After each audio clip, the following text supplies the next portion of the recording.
Okay, so we did Unit 5, and Unit 5 has to do with economics.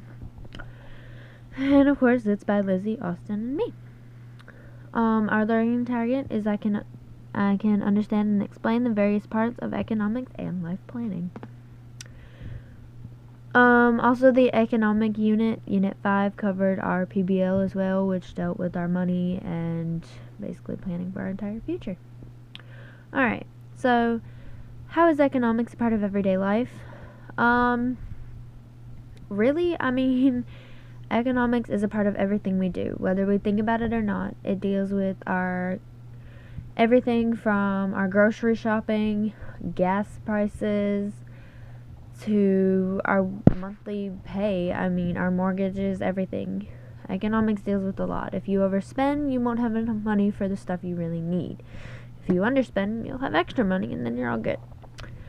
So, our unit covers on chapters 18 through 22, We are focusing on the main theme of economics, which is that micro and macroeconomics. We will touch on that. It's not that important, but we decided to include that in there anyway.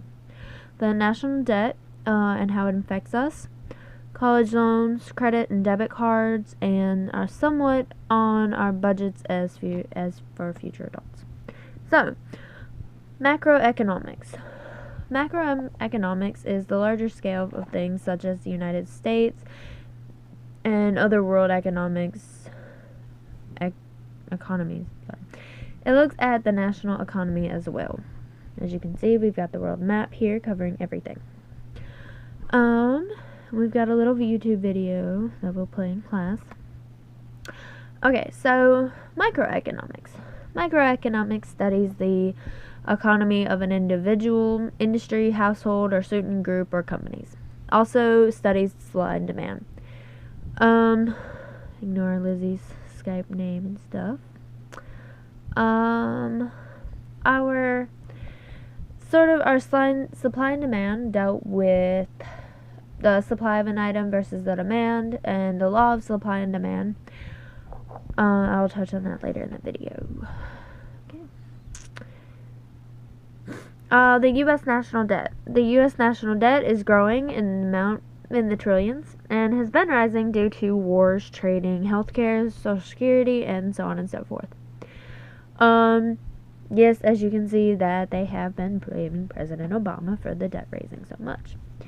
However, the national debt does affect us because the more that this raises, the more that the taxpayers, will have to pay back. So that's not a good thing. Okay, college loans. Sorry about that. College loans are a big part of life. They are expensive and can stop you from buying a car or a house later in life.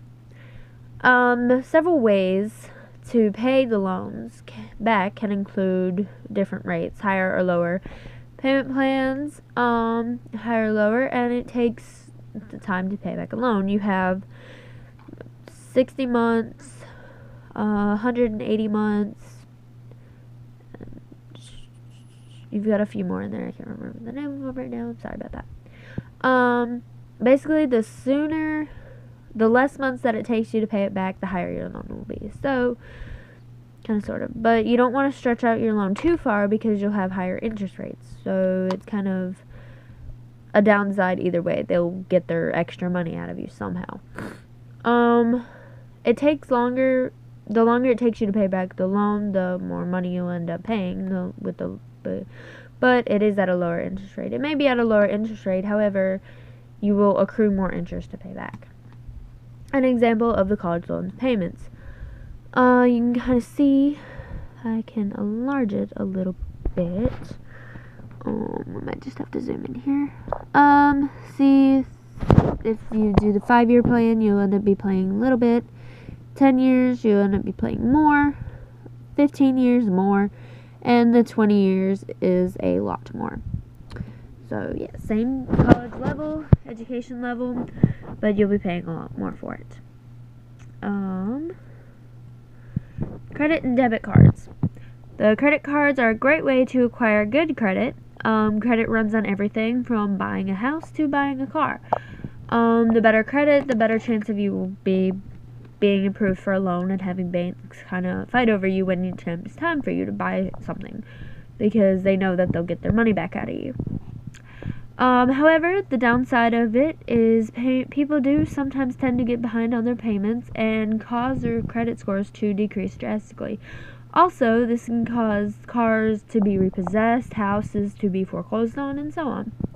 Debit cards. Debit cards are a good way and a safer way to carry your money other than cash. They are a lot faster to buy things, and they do not have interest rates on them. However, people must keep a balanced checkbook to keep track of how much money is on their debit cards before it is declined. You don't want to show up to Walmart and buying a ton of stuff and then a card be declined. It's kind of embarrassing.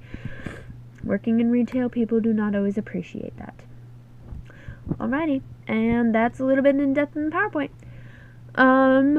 We will have our stuff that we'll do in class.